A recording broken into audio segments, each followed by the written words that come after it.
ready for the PATS Nation, the only real deal New England Patriots Post Game show. Sponsored by Corso Law Group. Allow us to be your voice. And the Special Sauce Podcast. Startup, finance, and drive yourself to success. And now, Corso and Catone. Welcome into the PATS Nation. This week 14 of the NFL sees the New England Patriots get, well, pretty much smoked by the Los Angeles Rams, 24-3 in Los Angeles. And I'm joined as always by Mark Catone, and your calls, 855-313-PATS, 855-313-7287.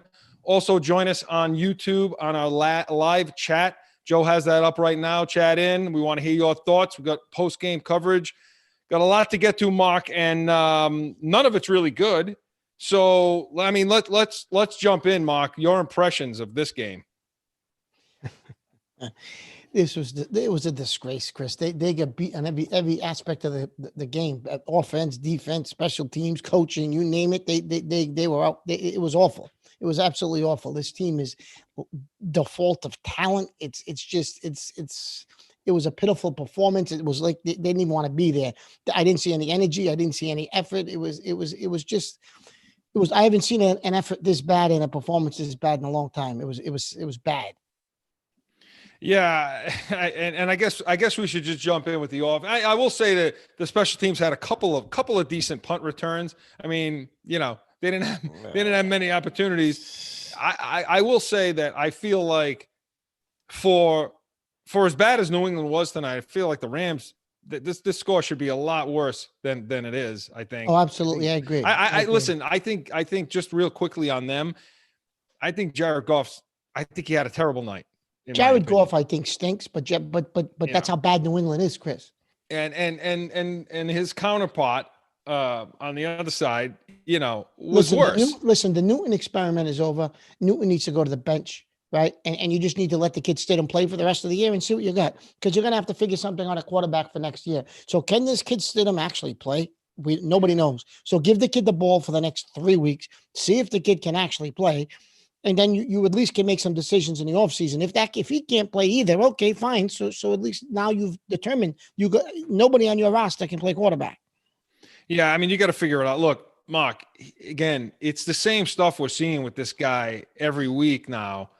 And damn, were we wrong, huh, in the offseason? Oh, we were way off with him, way off. I mean, I thought that this guy would come in, and I thought he'd have like an MVP type season and just turn it on. And man, he just can't, Mark, he cannot throw the football.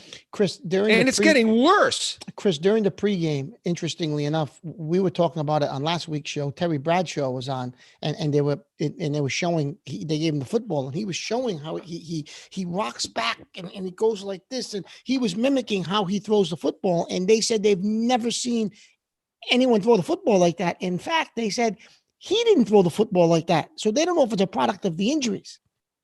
I don't know. I mean, we've highlighted that. I mean, I went through last week doing all this and well, they did the same thing today on Fox. They did the same exact thing you did.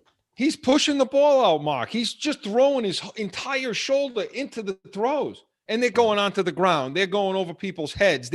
It's not even close anymore, you know, to what needs to be happening. It just isn't right now. And he doesn't give you much in the running game either. I mean, the whole idea of the RPO. I mean, he's slow to get out of his, you know, to get up and get moving. There's no explosiveness. We've illustrated that. Okay, so he's 9 of 16, 119 yards. That terrible interception that he threw that.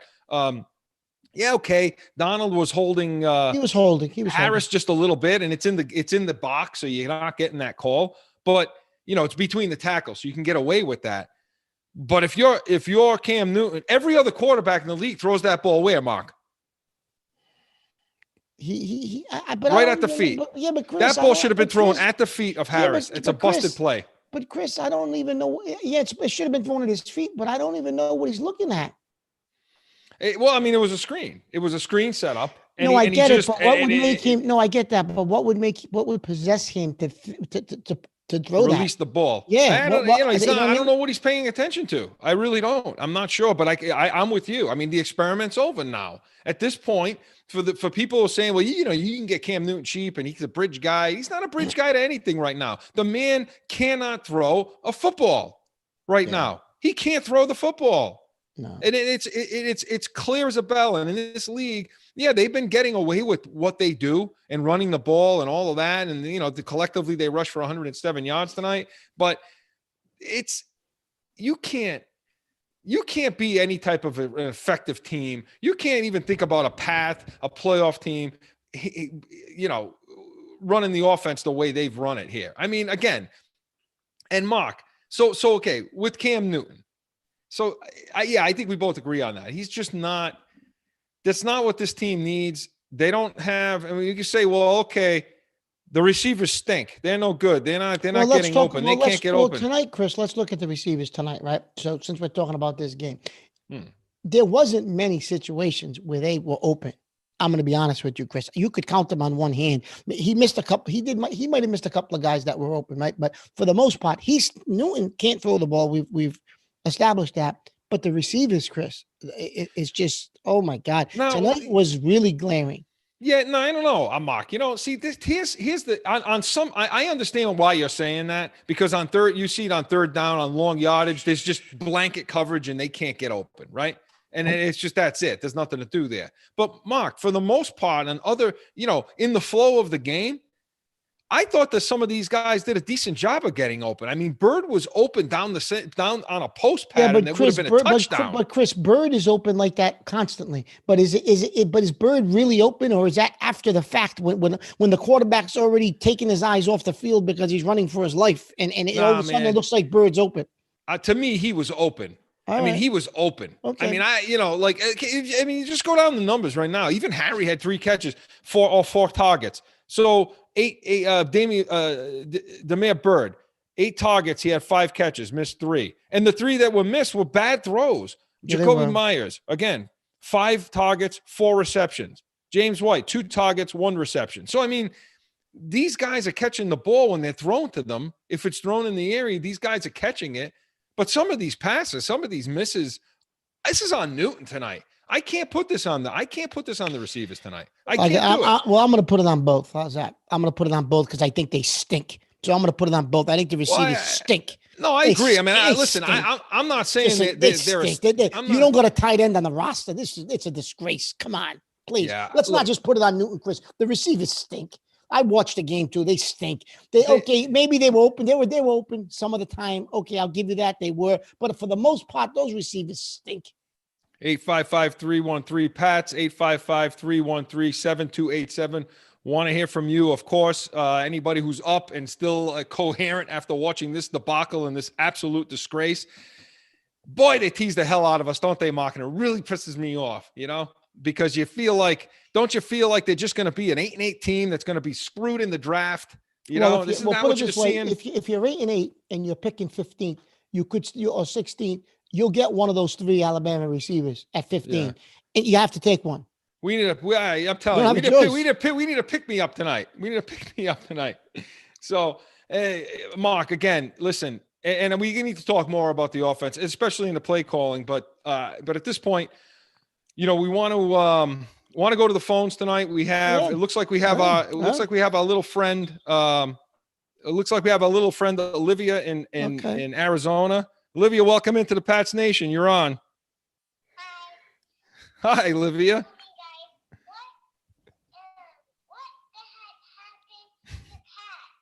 What happened? What she wants to know? Ask that question again. What the heck happened? I love Pat.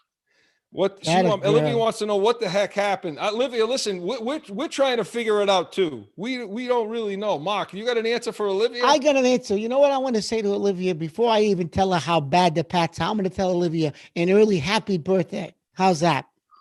Oh. I heard it's somebody's birthday tomorrow.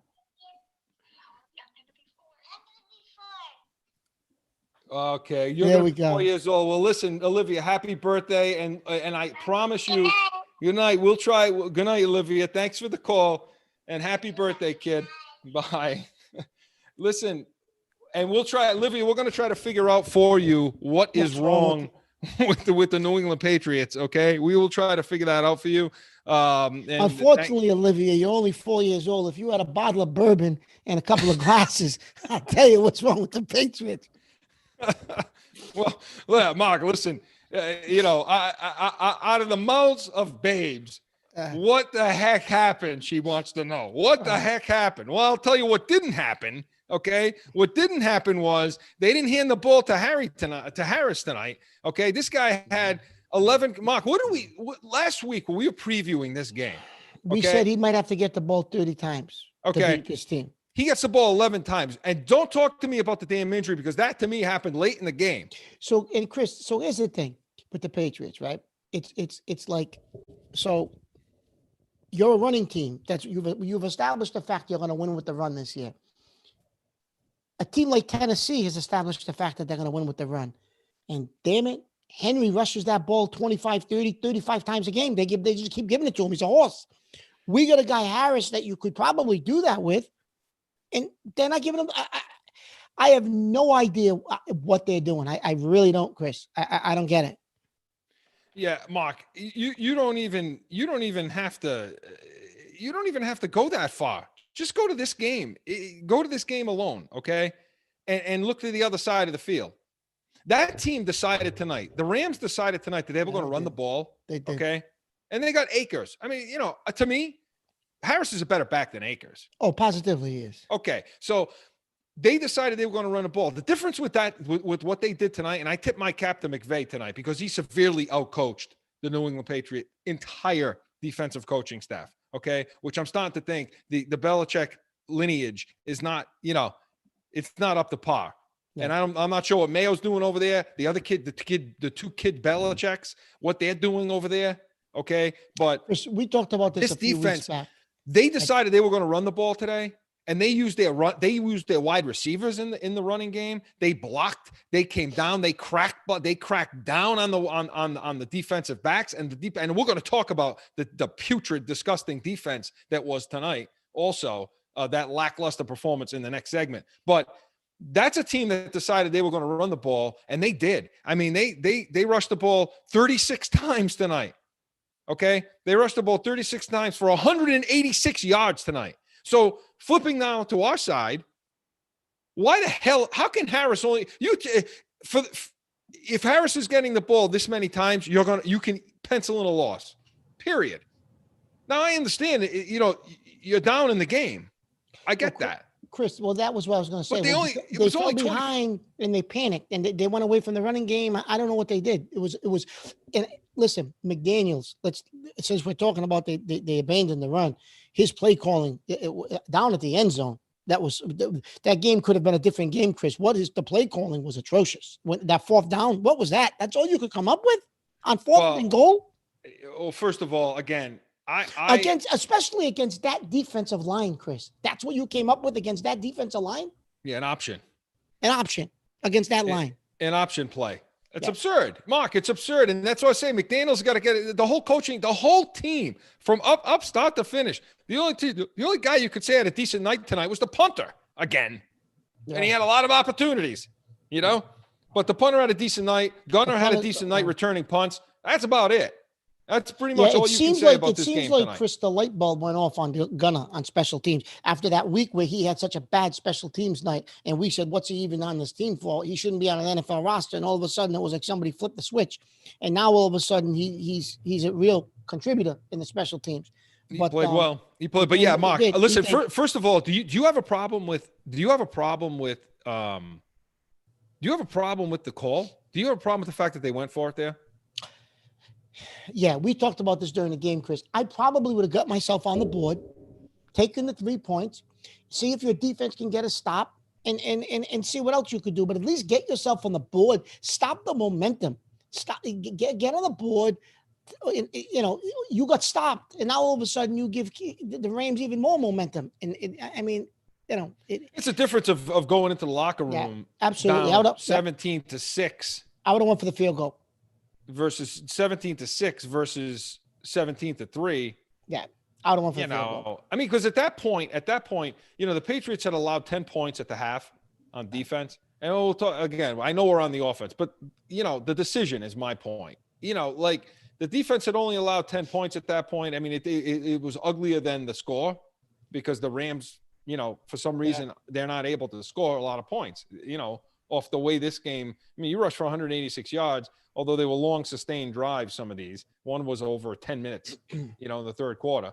But yeah, you got to take the points there. You get 3 points, then you get another 3 going into the locker room. You get the ball back. It turned out that they went 3-and-out anyway. But the point is, you go down 17-6 at the break versus 17-3. I don't know. Maybe that changes your approach on offense coming out of the locker room. I'm not sure. Maybe. But I'm not sure why from the 2-yard line. It isn't like they were on the goal line. It isn't like they were on the half-yard line. And it was the 2-yard line, 2.5-yard line. So that was a long 4th and goal.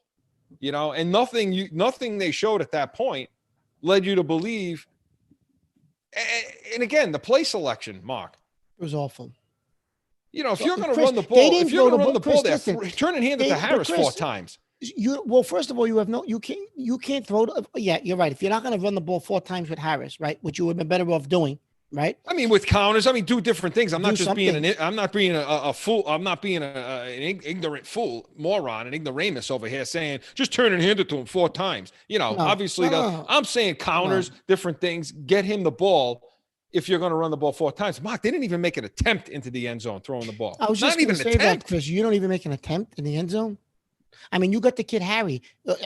Granted, you know what I think of him, but you can't throw something up in the corner and let him try to go get the ball. Something. He fought for balls tonight a little better than he hit. The best he has. He still stinks, but he's not a first-round talent. But at least he fought for the ball a little bit tonight. So I agree with you. I think throw the ball up to him. He showed the ability. Finally, showed the ability to go up and get a ball tonight. Newton threw that ball up for grabs and he went up and got it. So tell me why that can't happen in the back corner of the end zone. Yeah, I don't. And then your lack of a tight end, you can't even look to a tight end in the end zone.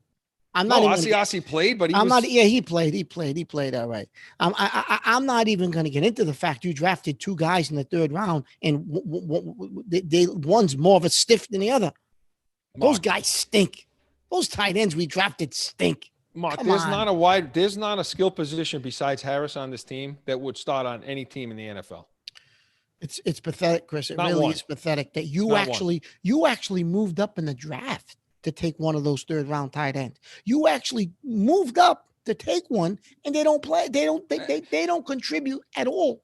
And it's not like they're helping in the running game by blocking or blocking even well.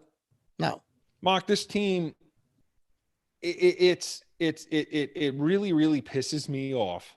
Okay. It really, really pisses me off, Mark, because there's no accountability. There's no accountability for how poorly constructed they are. Don't talk to me about Tom Brady leaving. Okay. Don't tell me that the reason for the issues that we're having, the New England Patriots are having as a unit total on offense is the fact that Brady is now in Tampa. That's baloney. Okay. That's baloney because there's so many other Mark, just real quick, 2010, since 2010, okay? 2010, the wide receivers that were taken by the New England Patriots, Taylor Price in 2010, 2012, Jeremy Ebert, 2013, Aaron Dobson, 13, Josh Boyce, 14, Jeremy Gallen, 16, Malcolm Mitchell, 16, Devin Lucien, 18, Braxton Berrios, 2019, N'Keal Harry. The only 2 guys that are still playing in the NFL right now are Berrios for the Jets, who's useless over there, and our Harry over here in New England. That's it. The rest of those guys, every one of those are all the wide receivers the New England Patriots have drafted since 2010. That's disgusting, Mark.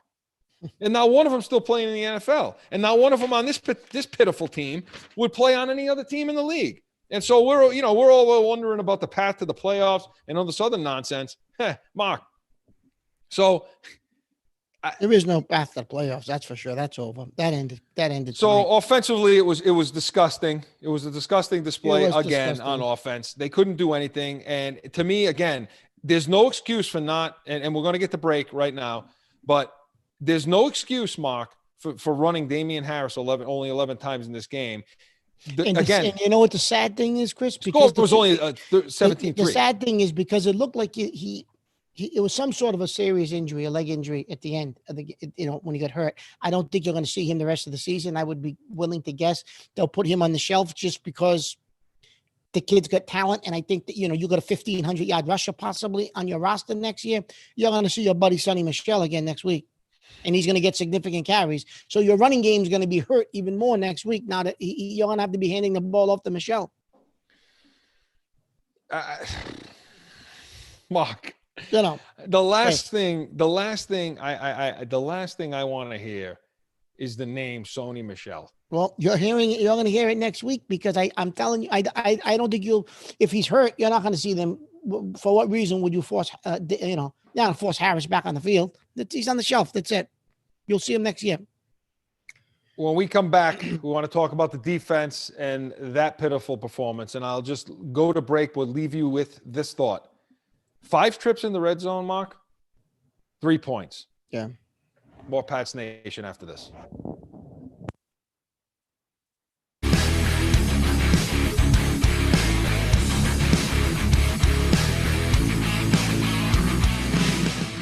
It's that time again for a timeout from Pats Nation for a message from one of our sponsors. No one ever thinks they will be in the need of a criminal or traffic lawyer, but things happen. Corso Law Group is Arizona's leading criminal and traffic law firm. Their 20-plus years experience and attention to detail has helped thousands of people all across this great country who found themselves in a situation in Arizona. So whether it's a traffic ticket, or if you need reduced DUI or more serious issues, call or go online to CorsoLawGroup.com and talk with these expert attorneys who I know will help you.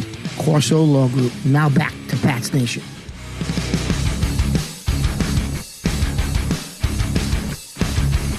Back in with more Pats Nation, Corso and Catone. 24-3, the Patriots dropped to the Los Angeles Rams. And just a lackluster, totally, the score does not do justice to how much the Patriots were dominated in this game by the Rams. Completely and utterly dominated. Yeah. And no more than what you saw on the defensive side of the ball, Mark. 36 carries total as a team for 186 yards. Cam Akers rushed for 29 times for 171 yards. He averaged 5.9 a carry. Interestingly, they only rushed for 1 touchdown, and that was Goff who ran it in for the touchdown there. And Mark, honestly, they really check my math here, but they only scored 2 offensive touchdowns. So that's what I'm saying. Like for as dominating of a performance this was by the Rams, they put 2 in. They got the pick 6 on Newton. Yep. So, and then they got a field goal too. So no, I mean, but that's the Rams. This is what they do. They don't put a lot of points up on. I was going to say they've played they've got 9. What are they? 9 wins, 9-4, and that's how they've played all season. They're right. You know what I mean? But let's get to this. I honestly thought, and you did too last week, that the front 7 had solved their issues. Yeah. That they were kind of getting over a hump, and they were going to be able to stop teams from running the ball and especially getting to the edge. Not the case, was it, Mark, tonight? I mean, no, what are your impressions of this defense? Because I thought they sucked tonight. That's just my opinion. No, they stunk. They were awful. The guy Simon shouldn't see a goddamn field. He stinks, Simon. They keep putting that kid out there. We're so desperate that, he did put him. I think he did bench him today at some point, Chris. I think he pulled him off the field. Simon is so bad, and he keeps putting him on the field every single week out of desperation. Oh, it was a pitiful performance. But Simon, Chris, have you ever seen a linebacker, a Bill Belichick linebacker, play as bad as Simon did tonight? On every single play, they went by him. Every play. Every play to his side of the field, Chris, it went by him. Just things that can't happen. Choosing the wrong gap. Picking wrong. Getting sealed inside by wide receivers. And it was all night long, Chris. It was all night long he got sealed. You're inside. talking about a guy that got sealed in by Kupp. Cooper Kupp several times. That happened to Simon. Yeah. He should be with one shiver, pushing him, setting the edge, and getting him off. It shouldn't even be close. You can't get cracked down on by Cooper Kupp trying to set an edge. That's the most ridiculous thing I've ever heard in my life. It's the most ridiculous thing I've ever seen. Okay? To have a defensive end or an outside linebacker, whatever the hell you want to call Simon, okay?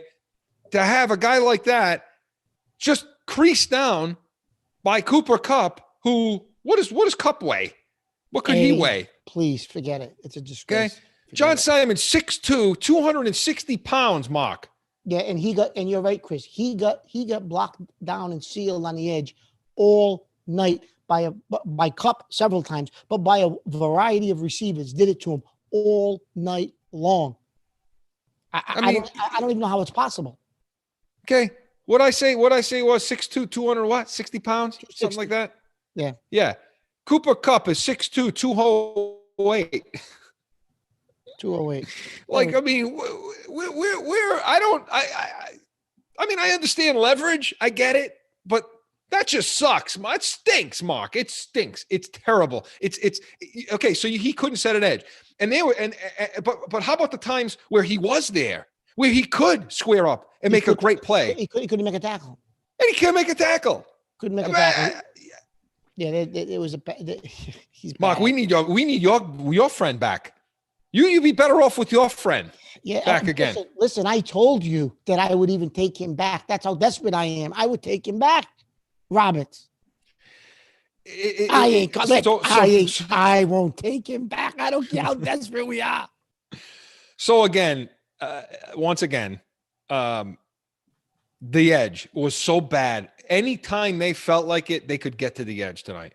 And credit the Rams. They kept doing, we saw some teams a couple of weeks ago against the Patriots hit the edge a little, and then they went away from it. They stopped doing it. I don't know if it was Arizona or if it was before that, where teams could get to the edge and just stopped getting to the edge. Yeah. The Rams saw it happening, and they just attacked. They kept on coming, and they kept and sometimes it wasn't even good to the edge. Basically, what it was it between tackle run, and then he bounced. And then he bounce it to the outside and allow those slot receivers to crack down on the safety coming up and the inside linebackers. Which again, this is another game. If you're going to look into the technical part of this game, it's another game where the lack of inside linebacker presence or talent or bodies killed you tonight. It killed you. Why? Because first of all, Bentley was. Bentley is not the answer, man. We keep talking about Hightower's done. He's done. Well, and it better not be Bentley. Well, Chris, first of all, Hightower, I don't think he's going to come back. I think he's going to retire. But even if he wanted to come back, you can't bring him back at $14 million anyway. So Hightower either way is done. There's no possible way you can bring him back at $14 million after sitting out an entire season. But you're right. Bentley's not the answer. But I think he's not. He can't get lateral. He can't go from side to side. Bentley is a good supplemental piece. I think you can bring him in every so often to spell somebody. But you're right. He's not the answer. So you're going to either have to sign a linebacker or you're going to have to draft somebody. And the way Belichick drafts these rookies, as a rookie, you don't even play. I don't know. First of all, you don't like what he drafts, and two, he doesn't put them on the field. Well, that's the thing. I mean, listen. Mayo was an exception, right? Hightower was an exception. He drafted those guys and they played immediately and they took control of the defense. I mean, maybe you can find one of those guys in the draft, if you're drafting 14th or 15th, maybe at the linebacker position. But I'm going to be honest with you, Chris. If we're drafting 15th or 16th or 14th, honestly, I think you're going to take one of those stud receivers from Alabama. I don't think you can take a linebacker. I just don't think you can, unless you can get receivers in free agency. There's a few out there. If you got so much money to spend, if you can spend money on proven wide receivers, then in the draft, I think you got to try to take yourself a middle linebacker, inside linebacker. Mark, the answer is not on this team. No, it's not on this team. Chris, let me be perfectly honest with our viewers. Uche and Winovich, I still think have the talent to contribute. On the edge, on the outside. Right? But listen, other than that, not in the run game. There is no there is no answer for the run game sitting on this roster today. None. So you're going to have to dismantle this entire defensive roster to stop the run because you don't have anybody that can stop the run in this right now. Well, I'll tell you what, the Rams put on a clinic tonight. Yeah, they put on a friggin' clinic about how to run the football and about how to get to the outside. The only good thing about tonight, all 11 guys contributed to how they ran the ball tonight. But Chris, the only good thing about our performance today was because they ran the ball so well, you can't criticize your defensive backs because they didn't throw the ball enough. Well, you know what? I'll tell you what. The defense, I can't criticize the defensive backs because they couldn't come. The defensive backs couldn't come up and help at all. They didn't do anything. Anytime Goff chose to look, hey, listen, the bottom line is, he was 16 to 25. So, wasn't terrible percentage or anything, no, I know he didn't light it up and throw for the world or anything, but it's not like the D-backs came up and helped out in the running game either. And by the way, how many missed tackles were there downfield? No, there was a lot. And you know who was chasing guys late, Chris, because he never came up and made a play? Was your buddy McCourty, was trailing plays. Devin McCourty was trailing plays all night long. I don't know what he was doing. I don't know what he was doing. Well, I told you what I think. I told you what I think about McCourty, the McCourtys collectively. I think that their best days are behind them. And again, great guy. Owe him a lot, but his best days are behind them now at this point. And look, the only guy that I will tip the hat to a little bit on defense is Phillips. Phillips still continues to play well. He continues to still show. He had 8 solo tackles, 1 deflection. The rookie had a poor game today, Chris. He was Duggar had a poor game. Duggar had three solo, was in on 3, had two solo. Duggar got blocked. Here's the problem that I had with the secondary today. They got blocked. Now, I don't fault Phillips for getting blocked at the line of scrimmage. Like I said, we went through the weight. Well, how much he weighs, and he's trying to come up. Chris, he's not a linebacker, right? And they're trying to make him one. He's not a linebacker. But how many times did Duggar get cracked down on? Yeah, Duggar had a poor game today. That's why I wanted to highlight that. They couldn't get off the block, Mark. Those receivers stuck to those defensive backs today. Stuck to them. Like they were not the Patriots defensive backs today were not able to get off those blocks. They weren't able to lock, peek, shed, get off it. They couldn't do it. They just couldn't get off those blocks. And consequently, they were just running for more yards, more and more and more. And to say nothing of the defensive front. So the defensive backs, they didn't have to cover all that much today. But when they needed it, when they needed a third down, throwing the ball, they got it. Yeah. When Goff needed a third down, he usually completed the pass. Yeah, and tight ends continue to be a problem with this secondary. Yeah. They continue to be an issue of covering tight ends.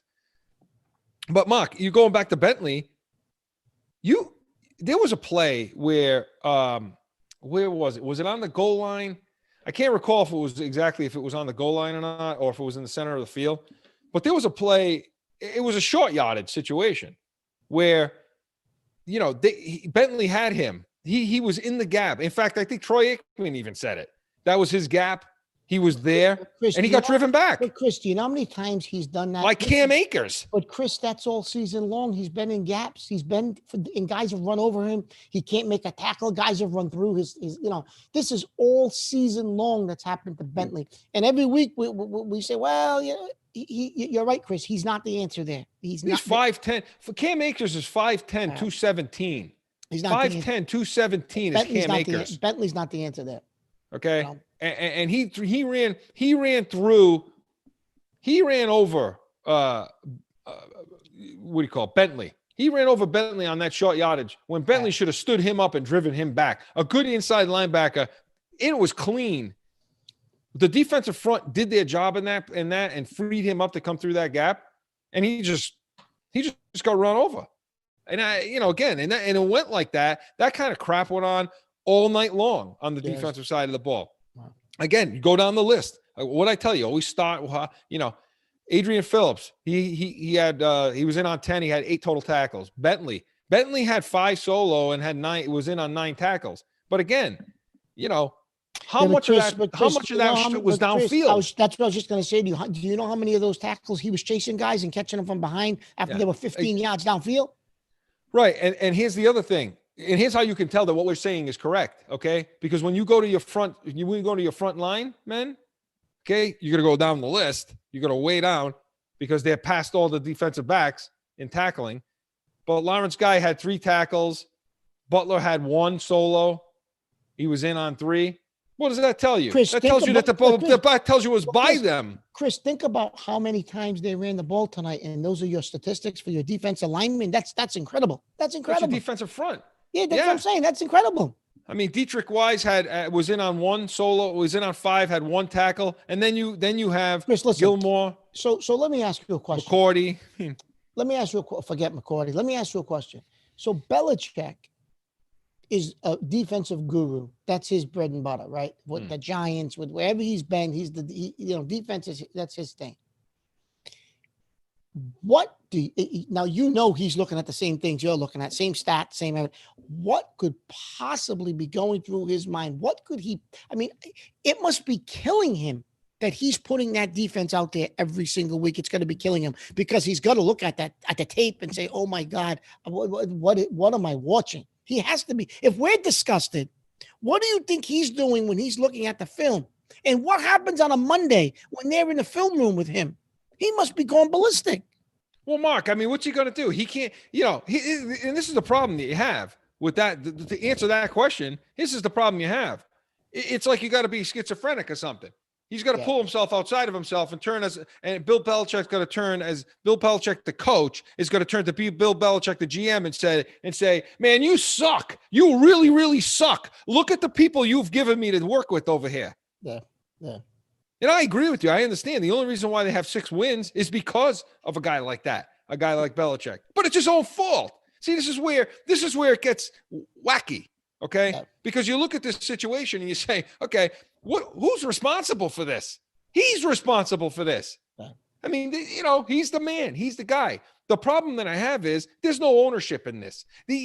This guy, he'll go to his grave before he friggin' admits that he's put a poor product on the field. Well, Chris, every time he's questioned about it, he brings up his record for the last 20 years and he puts it on. We did everything we could to squeeze out as many championships as we could with Tom, right? So that's his excuse. That's not an excuse for poor drafting. It's not, but that's his excuse for the lack of talent on this team.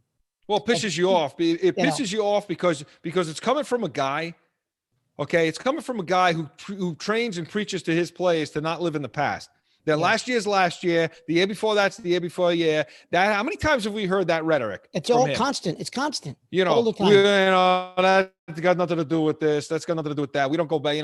This is a new year. This is a new team. We're on to Cincinnati. All this other crap. Okay, but yet when it comes time to defend his atrocious drafting and player personnel, he deflects. He deflects to the past. Well, I mean, and he deflects. What was the reporter he said that to last year? He deflects. He deflected, but he deflected to the salary cap, Chris, because they were bringing all these high-priced veterans. He claims so he could squeeze out another championship for Tom, and they had a lot of deferred money that they're paying out for guys that are not on the roster. Another excuse. Yeah, it's just another excuse. Really, that's the reason why you couldn't draft DK Metcalf. Yeah, no. Is that the reason why you couldn't draft Andrews? No, that's why he or Murray. That's why he drafted Sonny Michel. So you couldn't draft DK Metcalf because you were trying to put a good product on the field for Brady, or you spent too much cap money. You couldn't draft Andrews, the old world tight end in Baltimore. Why? Because you were trying to what? You were looking back at the good years. You couldn't draft Murray, the linebacker Murray that we saw last week. He doesn't draft Andrews when you knew Gronk was finished. He knew Gronk was finished. He knew it, and you don't draft Andrews. So you trade your pick to San Diego so that they can go ahead and take the inside linebacker Murray. Meanwhile, you got Bentley on the staying field, Mark. You got Bentley on the field who can't even get out of his own way and stand up a friggin' Chris, listen now. Running back. You're gonna stop busting equipment. Joe's gonna kill you. You're gonna stop busting equipment. You're getting a little excited now. Well, we're gonna get the break, but I am disgusted. I'm irritated. I'm aggravated, and Patriots fans should be, because there's no accountability for any of this. That up. You know how much I love that kid Murray, and I was screaming when they traded out of that pick. And you're right. And you don't take Murray, and what do you get on the field? You got Bentley on the field instead of Murray, the rookie. Yeah. What's that? I mean, that has nothing to do with the last. I mean, Mark, you know what? And we're gonna go to break right now, and coming back out, I want to talk about. I want to talk about that. I want to talk about the misses, and I want to talk about, what's on the field now, who's responsible. And by the way, I also want to talk about, is this defense quitting on him? Because I saw a lot of that tonight. That and more, Pats Nation, after this.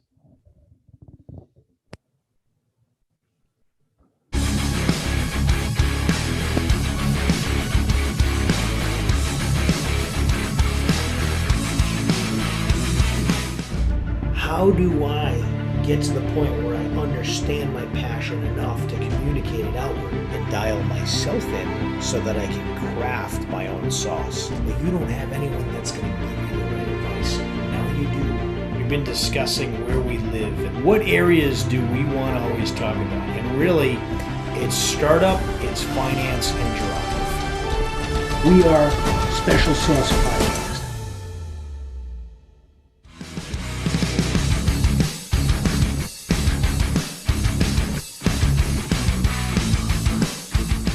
Back in with more Pats Nation. Corso and Catone, 24-3. The Patriots lose to the LA Rams tonight in just a lackluster, convincing fashion. If you're the Los Angeles Rams, I don't care what the score shows. They dominated the New England Patriots up and down the field all night long. And Mark, looking, and we're on Belichick right now, and you know what? That's how he designed this. He designed this to be the man, the guy.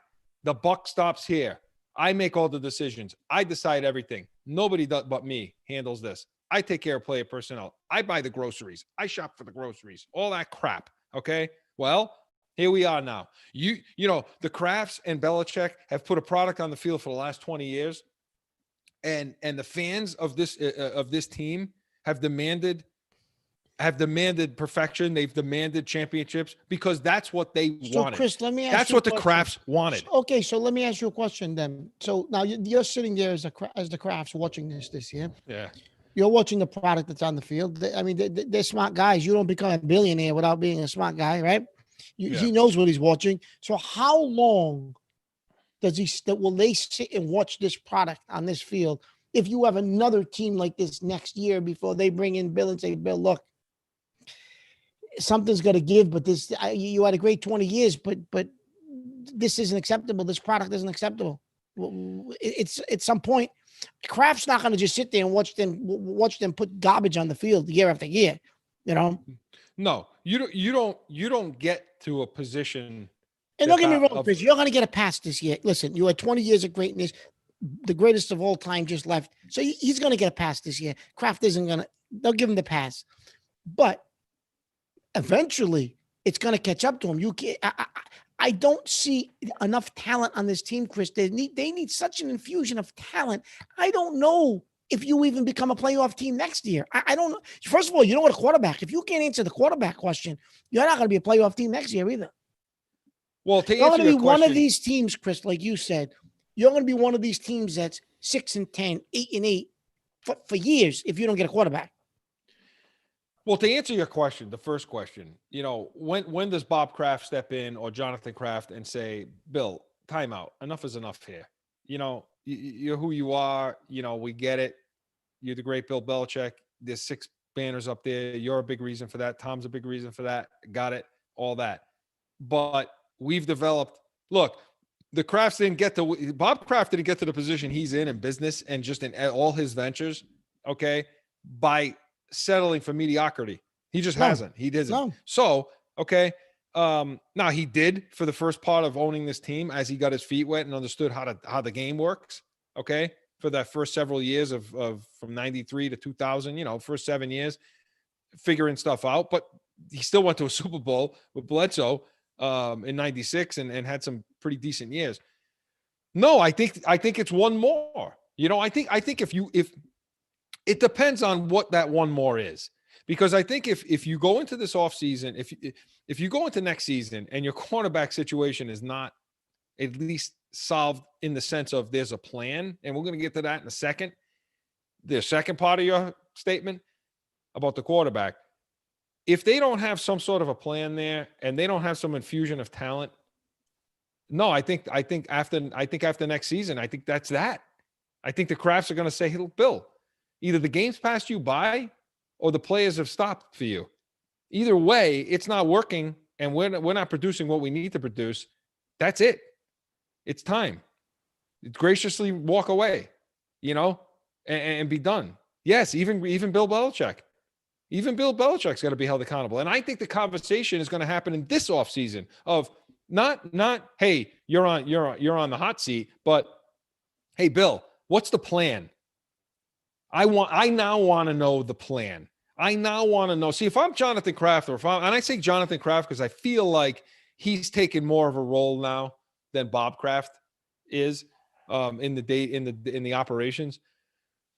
But I feel like and I completely feel like it's warranted and on call and don't put it past Belichick to say, screw this. I don't need to listen to this crap, and may walk away on his own. But I think it's completely in order for the Crafts to sit down with this man in the offseason and maybe they do every year and say, okay, Bill, before we get into this draft, what's the plan? We need to talk about this. We need to talk about the draft. We need to talk about player personnel. What do you need in the front office? What are we missing in player personnel development? What are we missing in scouts? What have we lost in guys like Pioli and Dimitrov and guys that have gone to different places? What are we doing about getting that part of it right? Because that's the part of it that people don't really talk about much, do they? They don't talk about the front office. Talk about the players, the draft sucks, whatever. Chris, they went crazy to keep their GM. They went crazy. I'm telling you what, I don't think he's worth it. No. I don't think he's worth what they're doing to try to covet this guy and court him to keep him in New England. His drafts stink.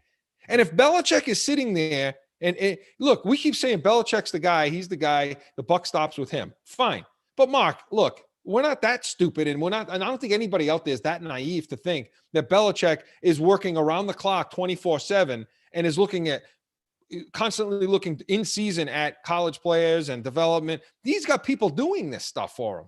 And the people that are doing this stuff for him, he's relying on some of their word as well, like Caserio and his crew, and they're not getting it done. It's a terrible job. These last 3 to 4 drafts have been atrocious. I just read you the wide receiver list. Yeah. I mean, it's bad. So at some point, I would imagine before this next draft comes or when free agency hits in March, the Crafts have got to sit down with him and say, Bill, we need to know what the plan is here. We're not built to go bad for the next 4 years. And the answer to that would have been, I had my quarterback, you made me trade him.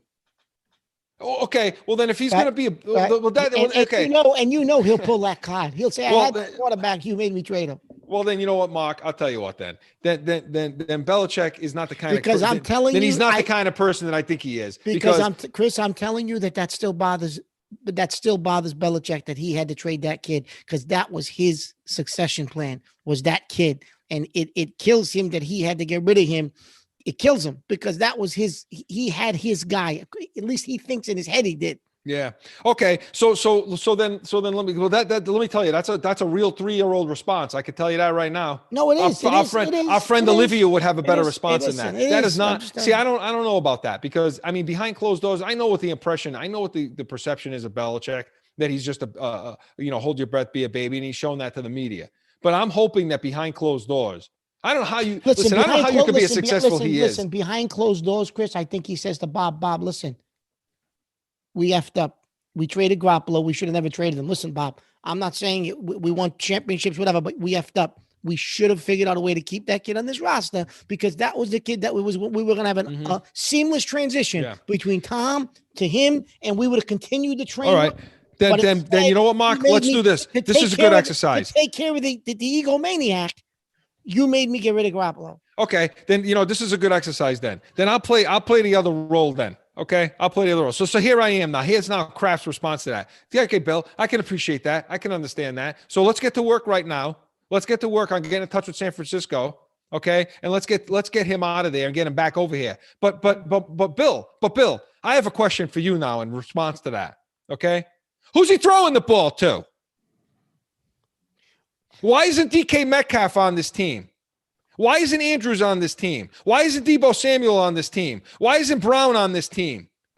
Why isn't Claypool on this team? Yeah. I mean, what's his response to that? What's going to be his response to those questions? Yeah.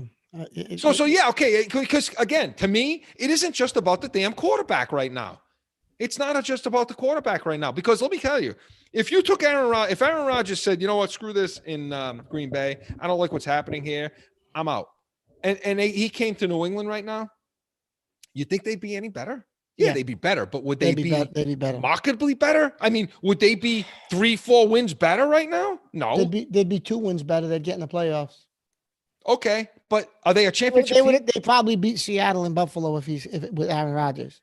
Are they a championship team? No. Right now, as constructed? No. We just got through saying that none of these skill positions would start on any other team. Chris, if you put Pat Mahomes on this team, they're not a championship team as constructed. So then Belichick he can't take his little bottle, be a friggin' baby, and and give the response that you're giving right now, which is, hey, you Garoppolo, you got rid of Garoppolo, and then that derailed the entire ship because we had to deal Garoppolo. That means we weren't able to draft anymore. We weren't able to to evaluate players anymore. We can't look at college anymore, figure out what the hell's going on there either. Is that the whole thing? Because that's bull, that's bull, Mark. I agree, but and I'm just I'm just saying, I think that Belichick will pull that card again. But bottom line is this, Chris, this team as constructed is a long way from contending for a championship. The way it's constructed, there are holes everywhere in this lineup, everywhere. So then it's not just about the quarterback then. No. It's not just about the quarterback. So no, there isn't. But I do think because of the ego, even if it's a one-on-one conversation, a one-on-two, one-on-three conversation. I mean, even if the three of them in a room together, Jonathan, Bill, and Bob Kraft, I do think Belichick has enough of an ego now. He would throw Garoppolo in their face. Don't get me wrong. The draft and all that, but he still will bring it up. I guarantee you, in a closed door meeting, he would throw Garoppolo in their face. Fine, and when they have the ability to get Garoppolo back, which they will this offseason, okay?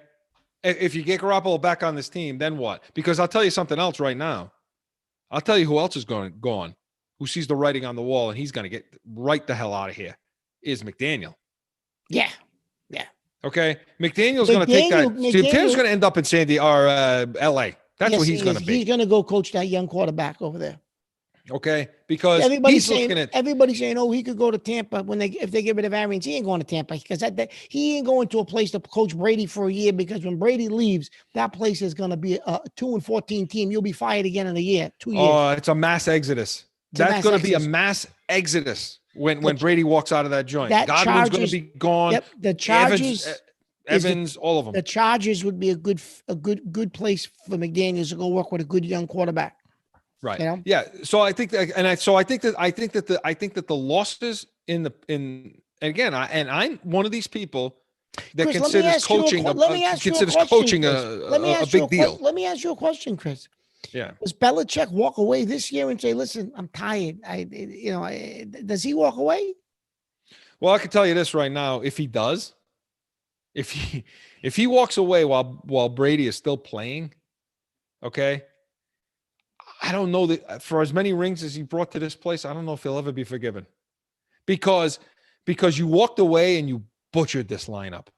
No. You absolutely butchered this lineup. You gave the New England Patriots nothing to look forward to, nothing in the way of drafting or anything else. It'll be back to the Hugh Millen days. Yeah. Ron Meyer. Yeah, we might as well go back to that helmet right there. Yeah. You know what I mean? Yeah. Because again, By the way, that's the best looking helmet. I still want them to go back to that. No, I But- love those helmets. We're back to the Schaefer Stadium days. the Schaefer Right? Stadium. Schaefer Yeah, Stadium, the flush test. Remember the flush test? Yeah. The joint was obsolete before it even opened. You're going to have to get the snowplow back out there again. But Mark, listen, if he walks away Jesus. from this team, that would be the most. I mean, I don't think he will. I'm just playing devil's advocate. I don't think he will. He's not walking away before Brady's walking away, Chris. There's no way he's doing that. That's for damn sure. But is he You know- not walking away before Brady does because of his own ego, or because he feels he owes that to the No, organization? because of his own ego. Well, that tells you Yeah. something too. Then Yeah, absolutely. Absolutely. I don't think it has anything to do with the organization. There's no way he's walking away before Brady. No way. Well, Mark, all I can say is, it's so much more than just players. Okay. When I look at how bad their drafts are, okay, and everybody can say that Bill Belichick, the GM, has failed. Bill Belichick, the GM, has failed in the last 4 years. I get that. And Felger says that, Maz and these guys, they say it every day. But you've got to look deeper than that. You can't just be so ignorant and naive to believe that there's one guy sitting there doing everything. It just isn't that way. Look, No, Chris, they've lost. what he lost- has around him is weak. No, Just Chris, weak. But Chris, they've lost. I think it's. You're right. It's several prongs to this. They've lost several guys in their scouting department to other teams, right? At different levels of scouting. So you're not going to. Those guys obviously haven't been replaced by quality because look at our drafts. His coaching staff has been depleted over the last couple of years. They've just been, all different position coaches have been taken from him. And I think it's showing because we talked about this a few weeks ago, Chris, that this was probably the weakest coaching staff he's had around him probably since he's been here. He's always had good veteran position coaches that work with him. He's good. Like you said, I don't know what his sons bring to the table. I don't know what Mayo's bringing to the table, but it looks like they're suffering. Well, look, I could tell you, that it looks to me like the defense. When you look at this defense and the way they're performing right now, there's no edge to them. No. There's no fire, there's no edge, there's no personality to this team. At least when Flores was here, that team took on Flores had that team playing with an edge. So listen, I can tell you as a defensive coordinator, okay, albeit a much lower level, the defense takes on the personality of the coach. And right now, who the hell is the defensive coach? Chris, what personality are these guys taking on, Mark? No, I know. But, Who's? Yeah, no, I know. Listen, And have they quit on him? Have they stepped away, these guys, and said basically, I'm not, it just doesn't look right. It doesn't look organized to me. It doesn't look organized. I don't know if they've quit. I think there's a serious lack of coaching on the defensive side of the ball. Listen, and don't get me wrong, Chris. Belichick has always had his hands in the defense. I think even when Patricia was here, even when Flores was here, I just think because he had him on the sideline tonight. Did you see him? Yes, exactly. That's his passion, right? His defense. So he's always got his hands in some extent, right? But I think this year, no matter how many hands you got in it, there's no talent there. What you can't polish a sneaker. There's no talent. What are you gonna do with them? There's nothing there. What are you gonna do with Bentley when the running back is every week a running back runs over him? You can't. That's not. You can. What are you gonna do? You can't coach him. No.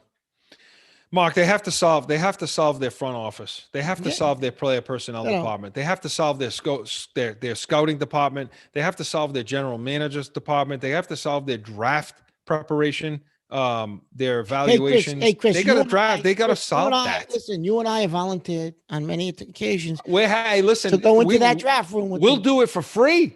We'll do it for free. New England Patriots will evaluate the college market for free. We've been doing it for 30 years to begin with anyway. And I'll tell you something else too, Mark. How many Pro Bowlers have we drafted? Yeah. You and I. A ton. I'm not talking about like just being this jackass that's sitting there looking at the board and saying, oh yeah, this guy from Alabama, throw a dart at it. Say, ooh, that guy's good. Pick him because he goes to Alabama. No. That's not what Mark and I do. We've had guys from Marshall and different schools that are like, hey, to me, it's it's about athleticism now. Okay. A lot of colleges are running pro style things. Stuff translates. I know Belichick would like to see more uniformity between the college game and the pro game. I get that, in the way of the rules and so on. But it's getting closer. It's as close as it's ever been, And to me, you can't go wrong picking some of these athletes, some Chris, guys that are just good. They're just athletic. They can get from point A to point B much quicker than you can get to point A and point B, a DK Metcalf and so on. Mark, I still don't understand what they didn't like about him. What they didn't like. I think according to what I read, there was an injury history with the kid, and they said that he couldn't run routes. They said he just ran straight down. He just ran over people. That's all. He didn't run any route in college. That's what they're claiming. He didn't have to run routes, Mark. No, he ran over people. What was he? Too fast? He ran over people, and he was too big. That was it, Chris. He ran over and by people in college, so he didn't have to show his route running ability. So on film, they never saw him run real routes because he didn't have to. Right? As opposed to your friend from the Pac-12 that runs spectacular routes. Yeah. N'Keal Harry. So I want to just touch on something else. So you were bringing up, the defensive coordinator position, and everyone knows that Chris is a coach, defensive coordinator for middle school team, right? But Chris's team went undefeated this year, and they actually won the Super Bowl last week, their championship, an undefeated season in a rout. And I'll let you speak to that for a minute. We need some good news today, Chris. We got to bring something up that's good. The Falcons of Cave Creek had a perfect season this year, and won the We won the championship game last week, 48-6. Was another mercy rule. We had several of those this year, and I tell you what, I can't be more proud, of anybody than I am of these guys. And it's all about the players. I mean, I'm defensive coordinator, and the offense we put together as well. But these kids executed. And Mark, listen, we gave them tough concepts, some real tough things to deal with on the defensive side of the ball. I did, a lot of reads, a lot of different just combination things. And they did everything we asked of them. And I had to take a minute here. And I appreciate you bringing that up, because I had to take a minute and say thank you to these kids, because as they go on to high school now, and some of the things that they learned, and I hope they take away from it. But the perfect season, and I know Mark and I have been talking about it all season long as we've been winning games. And with COVID and everything that was going on, it was a real hectic year. It was real up in the air and uptight, and nobody knew if we would get shut down from week to week. And these kids just showed up, man, and they played and they were dominant. And Mark, I'll tell you what, that defense of mine, they did take on my personality. They were nasty. And they got after it. They put the foot on team's throat, and they never let it off. But they did it as sportsmen. And I can't be more proud of them. And the one thing I was nervous about going into last week was having that empty wall again, Mark. Because there was one other time that I had a blank wall. You guys you can see around me here a little bit behind me. There's some things, but I have, 2007. Okay. You have to bring it up, right? I had a whole section picked out for what we would be putting up on the wall for the perfect season that never was. And as we got closer and closer to this championship this year with these kids, and the perfect season, I said, Mark, are we going to have another blank wall again? And Chris, interestingly enough, you bring it up, it still haunts Brady because he brought it up with Jim Gray this week. Yeah, I know. 07. So that still haunts him. Well, I'll tell you what. I'll tell you what. I brought it up to these guys, and this will be the last thing I say. I know it's the Patriots post game show, but I brought it up to these guys the Thursday night prior to coming in. We played on Saturday, and Thursday was our last practice, and I did bring it up to them, and I talked to them a little bit about the Patriots and about perfect and about what it takes to finish the job, and an example of what they didn't do and these guys, look, these guys showed a lot of maturity, and like I said, I can't be more proud of them. They're state champions. They deserve it, every minute of it. And but with the Patriots, Mark, listen, these guys, and want to get the break. And on the other side, we're going to come back with talk preview next week's game and get our final thoughts on this one. But yeah, Mark, with this defense and the entire team really all together, you're right. It is a mixture of the fact that there's just no talent. There's just not enough talent. But before you can solve that problem, I mean, yeah, they have $100 million to spend, and they got a lot of money to spend under the cap that they can get right. Yeah. And I think it's going to take a bridge quarterback. It's going to take drafting one that you like, and it's going to take a bridge guy. And maybe you can find a bridge guy that you don't have to. Can you get a guy like Matt Ryan that doesn't cost you a ton of money? Maybe. Yeah, you can. But see, the thing about it is, he went to Boston College. He might want to come back and play in this part of the country. Look, his father played for the Patriots. That's what I'm saying. Not Matt. I'm thinking about Hasselbeck. Never mind. No, Ryan is from this part. But Ryan went to Boston College. Yeah. Went to Boston College. But Mark, the thing about it is, the two ways to look at it. Say, okay, well, we need a quarterback. So you can't. They're not just going to draft a quarterback next year, and this is our guy, because they have nothing to put with them. No, it's going to take something. And what you don't want to be in a situation where you're going into the draft having to draft a quarterback, that you have to draft one, because then when you end up with that, because again, the Patriots are in a position we didn't want to be in. The beginning of the year, we said we do not want to be an 8-8 team. That's the last thing we want to be, is an 8-8 team, and that's exactly what they are. That's what they are. And so now you're drafting in the middle of the pack. Okay. You're not going to get one of the top tier quarterbacks. You can't trade up to get one, because you have to get rid of all your draft capital to put people around. You have to draft guys to go around this. Realistically, Chris, I'm thinking you could realistically, the way we look tonight, you could realistically go 7-9. You'll beat the Jets. You may not win at Miami. It's middle of the pack. You may not. Yeah, it is middle of the pack. No, you're right. But if you go 7-9, Chris, you're right. It doesn't get you where you need to be to take that top tier quarterback. No, so now you have to get a bridge guy, whether that be go out and get Garoppolo, trade, if San Fran's willing to let him go and they're wanting to get Matt Ryan because that's his guy, And I think, and Chris, I think that's more of a realistic possibility.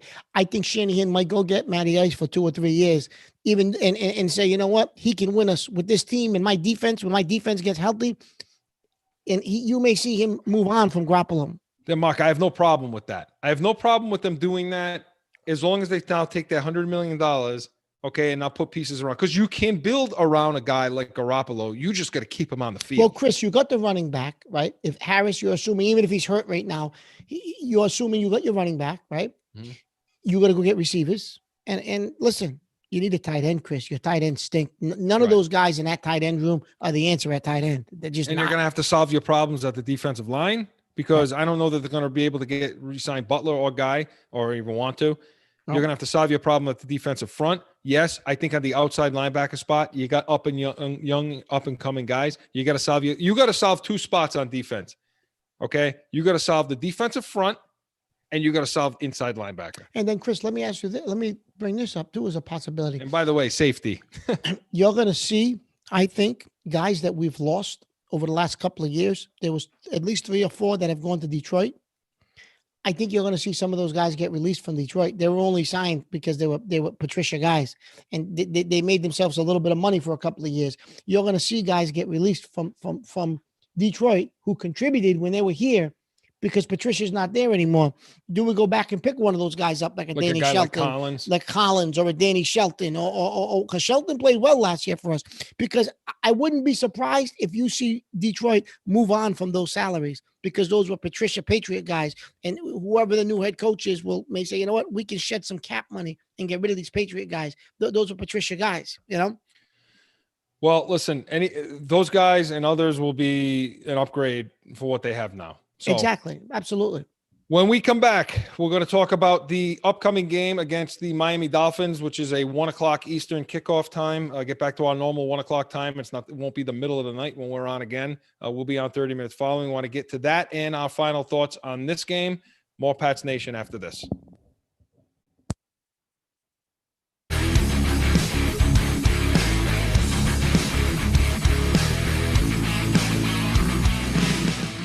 It's that time again for a timeout from PATS Nation for a message from one of our sponsors. No one ever thinks they will be in the need of a criminal or traffic lawyer, but things happen. Corso Law Group is Arizona's leading criminal and traffic law firm. Their 20-plus years experience and attention to detail has helped thousands of people all across this great country who found themselves in a situation in Arizona. So whether it's a traffic ticket, or if you need reduced DUI or more serious issues, call or go online to CorsoLawGroup.com and talk with these expert attorneys who I know will help you.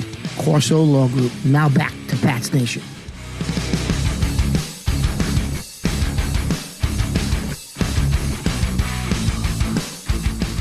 Back in with more Pats Nation. 24-3, the Patriots dropped to the Los Angeles Rams tonight.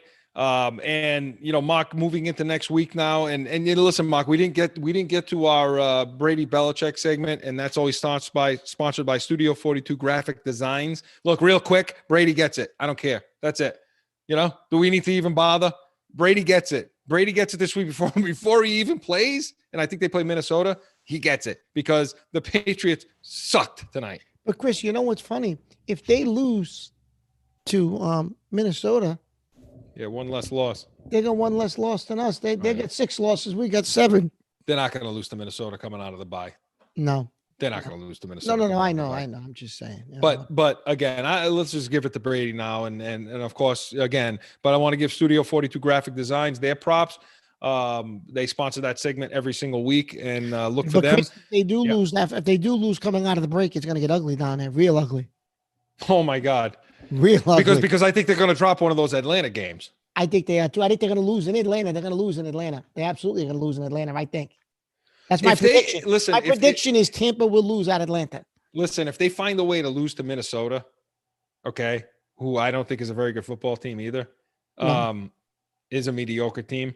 If they find a way to lose to Minnesota and this team ends up with 7 losses, well, if they go 9-7, if they lose one more down the stretch, they'd end up 9-7. Yeah, 9-7. I don't know if they sneak into the playoffs or not in the NFC. I think it'll get you in because the playoffs in the NFC. I think that gets you in. The AFC has a little higher. The record. So, but imagine you. So, what did they go last year with? I think they were 7-9. 7-9 last year. Okay. I think they were 7-9 last year. Okay. I think Joe can check. I think they were. You're right. 7-9. So listen, and so yeah, I mean, this week I give it to Brady before it even begins. But that's always sponsored by Studio 42 Graphic Designs in North Providence, Rhode Island. See them, log on. Fantastic work. Mark, next week now. Now they have 10 days to prepare for the Miami Dolphins, and they're going to see them a week from this Sunday at 1 p.m. Eastern. We'll be on 30 minutes following that game, as always, with all of this wonderful coverage and all our happiness. That's New England Patriot talk. Chris, I think the big question next week is going to be, do you give the ball to Stidham? Yeah, that's gonna be you got 10 days now to prepare this kid. So you got 10 days to prepare Stidham to start next, Sunday against them. So I don't know. Do you take these 10 days to prepare him and say that Cam, listen, it's over. We're not making the playoffs. We're gonna have to see. We want to see what we got with this kid. Or it's unlikely that we'll make the. But look, here's unlikely. It's unlikely. Here's the thing. There are two camps out there. Real quick, there are those who believe that the path to this playoffs, you could get in at 9-7. This was the game. If you were going to lose one more game, this was going to be the one you had to lose, the NFC team, and you win all the AFC games, and you run all the tiebreakers, and you hopefully get in and get some help. Yep. There were those people who thought that. I'm not one of them. You and I both, I think, agree. Yeah, I'm not one of those. I'm not one of those people in that camp either, Chris. I thought we had to run the table. Right, and so that didn't happen. Here's the thing, though. If you are one of those people that believe that 9-7 would get you in if you beat the AFC teams, isn't that thought in your mind right now a little bit shaky based on how they look tonight? Yeah.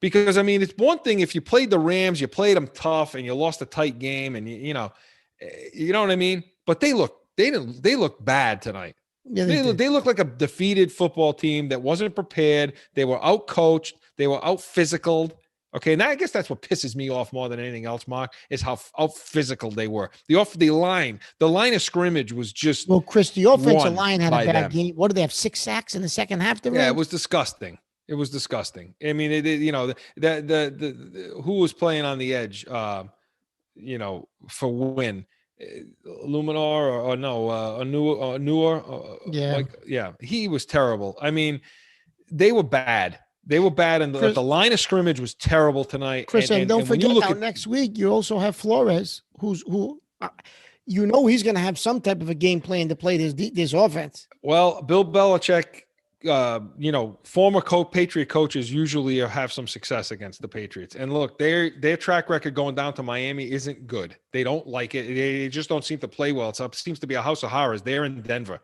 Seems to be a house of horrors for this team. You and I were talking about this, Chris, too, though, before this game. Is Miami a house of horrors for the team, or was it just a house of horrors for Brady?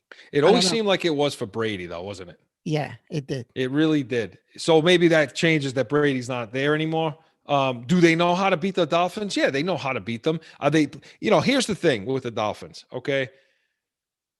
Belichick's record against rookie quarterbacks is 21-5. Yeah. Okay?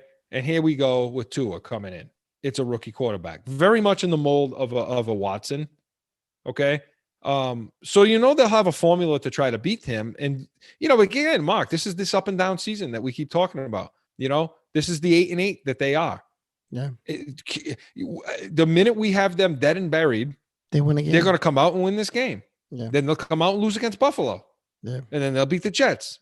And back and forth and back and forth, and you end up picking in the middle. Yeah. And you don't make the playoffs anyway. Can they beat the Dolphins? Yeah, they can beat the Dolphins. Can they give Tua fits? They can, and they may. What do the Dolphins do well? Yeah. What do the Dolphins offensively do well? I mean, this is the thing. Tua can move a little with his feet. They can run the ball okay. A little bit. They got a decent tight end. They seem to get a lot of production out of Gesicki there. The Patriots can't cover tight ends. No. So it's just, Mark, listen, it depends on what defense shows up for New England next week. It is. Who shows up? And again, Chris, I still think the question's going to be, does he go with, and listen, if I know Belichick. Well, yeah, on the offensive side, that's the huge question. On the offensive side of the ball, if I know Belichick, Chris, to your point, there's still those people in that 9-7 camp. And I will guarantee you that Belichick is in that 9-7 camp. And that's what he's feeding these players. We can still get in at 9-7 just to try to keep them motivated.